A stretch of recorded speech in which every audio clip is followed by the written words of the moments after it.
NCPO ហ្នឹងគឺជាឆ្នាំដែលយើងមានភារកម្មចំនួនថ្មីដែលយើងអាចគ្រប់គ្រងទៅលើតកូវមូស្លឹក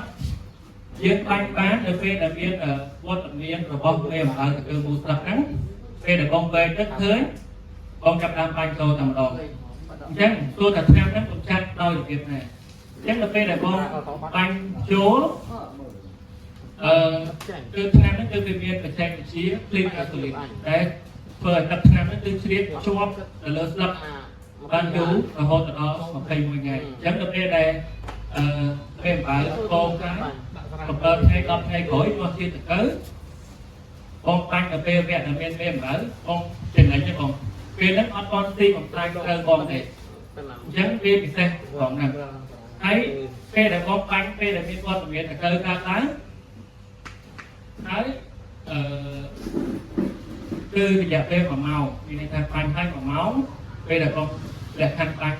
ពេលដែលមានតកូវកើតឡើងគឺបាញ់1ម៉ោងគឺតកូវនេះគឺផ្អាកសកម្មភាពឈប់ទីបំផ្លាញទៅតែម្ដងក្រោយពេលបាញ់1ម៉ោងអាចតាមរយៈម៉េចគឺតាមរយៈការ